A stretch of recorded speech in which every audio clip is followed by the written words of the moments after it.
Hello everyone, I am Sarita Srivastava from Mahatma Gandhi Shikshan Sansthan. Now I am going to teach Hindi standard 5th. बच्चों, आज मैं आपको आपके पाठ्य पुस्तक मकरंद से पाठ 11 पढ़ाने जा रही हूँ, जिसका शीर्षक है कोणार्क का सूर्य मंदिर। बच्चों, हमारे देश में अनेकों धार्मिक स्थल हैं। उन्हीं में से एक कोणार्क का सूर्य मंदिर है जो उड़ीसा में है। बच्चों, किसी भी देश की संस्कृति उसके लोगों के हृदय और आत्मा में बसती है। तो बच्चों, आज हम इसी कोणार्क का सूर्य मंदिर के बारे में इस कहानी में पढ़ेंगे। तो आओ कहानी पढ़ते हैं। बच्चों, सन 1245 की बात है। उड़ीसा में नरसिंह देव नामक एक राजा थे। एक दिन राजा समुद्र तट पर टहल रहे थे। समुद्र की जल तरंगों का मतलब होता है बच्चों पानी की लहरें। तो समुद्र की जल तरंगे तटों को छू रही थी। तभी अचानक राजा ने सोचा क्यों ना एक ऐसा मंदिर बनवाया जाए जो समुद्र तट पर हो तथा उनके द्वार और सीढ़ियों को सागर की लहरें धोती रहें। सूरज की पहली किरण मंदिर के स्थित देवता के चरण स्पर्श करें। स्पर्श का मतलब होता है बच्चों छूना। तो राजा, जिनका नाम था नरसिंह देव, एक दिन वह समुद्र तट पर घूम रहे थे। अचानक उनमें एक मंदिर बनाने का ख्याल आया। अब मंदिर भी ऐसा हो जिसका द्वार यानी कि दरवाजा और सीढ़ियां सागर की लहरों के तरफ हो, सागर की तरफ हो, जो उनके पैरों को धोती रहे और सूरज की पहली किरण जो हो उन देवता के चरण को स्पर्श करता रहे, चरण को छूता रहे। बच्चों, राजा ने अनेक शिल्पी को मंगवाए। शिल्पी का मतलब होता है बच्चों वास्तुकार। लेकिन कोई भी राजा की कल्पना के अनुसार मंदिर का निर्माण नहीं कर सका। इसी समय राजा को सिबोई सांत्रा नाम के शिल्पी के विषय में सूचना मिली, जिसने अनेक भव्य का मतलब होता है बच्चों सुंदर, शानदार, भव्य मंदिर का निर्माण कर चुका था सिबोई सांत्रा। उस राजा ने उसे बुलवा भेजा और अपनी कल्पना के बारे में उस शिल्पी को बताया। उसने राजा से कुछ समय मांगा और समुद्र तट की ओर चल दिया। समुद्र तट पर घूमते घूमते शाम हो गई। सिबोई थककर वहीं रेत पर सो गया। सुबह ठंडे स्पर्श से उसकी आंखें खुल गई। उसने देखा कि सागर का जल उसके पांव पखार रहा था तथा सुनहरी किरणें उसके मुख पर पड़ रही थी। बस सुबोई के समझ में आ गया कि राजा के सपने का मंदिर कैसा होना चाहिए और उसे कैसे बनाया जाए। वह हर्षपूर्वक यानी खुशी से राजा के पास आया और कहने लगा, महाराज, मैं आपकी कल्पना के अनुरूप का मतलब होता है बच्चों उसी तरह से जैसा कि राजा ने सोचा था। तो उसने राजा से कहा कि महाराज, मैं आपकी कल्पना के अनुरूप मंदिर बना दूंगा। आज राज पुरोहित से शुभ मुहूर्त का मतलब होता है बच्चों कि अच्छा समय निकलवा लें ताकि नींव का पत्थर रखा जा सके।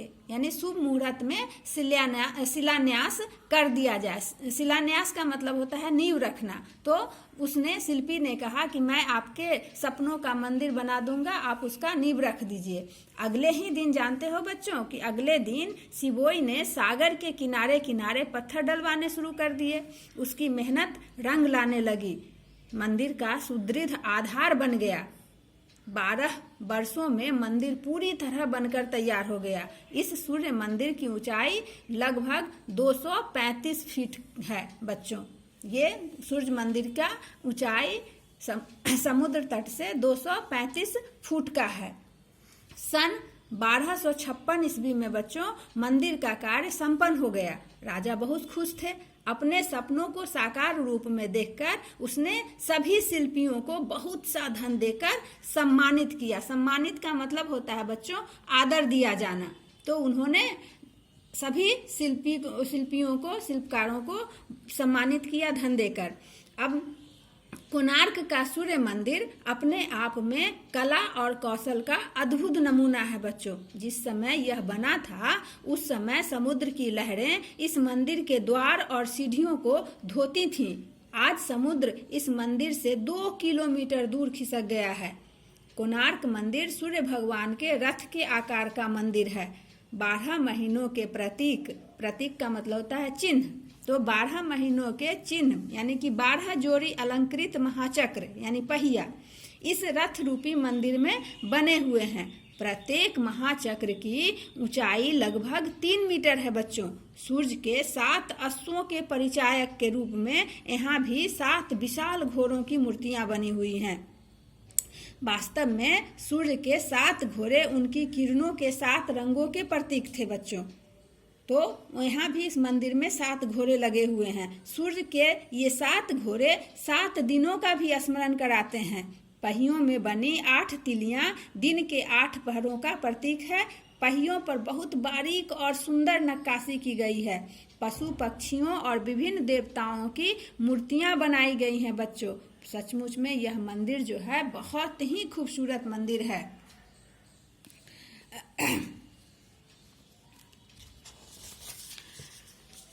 यह मंदिर जो है बच्चों की स्थापत्य कला यानी कि जो इसमें भवन निर्माण की कला होती है उसका यह विशिष्ट विरासत है। मंदिर की दीवारों और छतों पर बनी पशु पक्षियों, मनुष्य, अप्सराओं, लताओं आदि की पच्चीकारी पर्यटकों का मन बरबस ही मोह लेता है। बच्चों, मंदिर के गर्भगृह में सूर्य की मूर्ति स्थापित है। प्रातः काल जब सूर्य की किरणें विभिन्न मंडपों से होती हुई सूर्य की मूर्ति पर पड़ती है तो मूर्ति का मुख सौम्य और शांत दिखाई पड़ता है। और मध्याह्न होने पर, मध्याह्न का मतलब होता है दोपहर में, सूर्य की किरणों के सीधे पड़ने से मूर्ति के चेहरे पर कठोरता और सायंकालीन सूर्य के प्रभाव से थकावट का भाव देखा जा सकता है। इसका ये मतलब हुआ बच्चों कि सुबह की धूप जो होती है वो हमें ताजगी, हमारे शरीर में ताजगी देती है, हम स्फूर्ति देती है, जिससे हम दिन भर काम कर सकते हैं। दोपहर जब आता है तो जैसे सूर्य की किरणों में गर्माहट ज़्यादा हो जाती है, उसी तरह से मनुष्य के शरीर में भी कठोरता उत्पन्न हो जाती है और शाम में लोग थक जाता है। उसी तरह से शाम में जब सूर्य का प्रभाव उस मूर्ति पर पड़ता था तो वह थकावट का भाव देखा जा सकता था। आज तो मंदिर का अधिकांश भाग टूट गया है, परंतु उस समय यह कितना भव्य रहा होगा उसकी तो सिर्फ कल्पना ही की जा सकती है बच्चों। जब हम एक बार जाके वहाँ दर्शन करें, देखें कि यह स्थापत्य कला का कितना विशिष्ट नमूना बना हुआ है, तो बच्चों आप इस कहानी को पुनः पढ़ेंगे और फिर समझने का प्रयास करेंगे। धन्यवाद।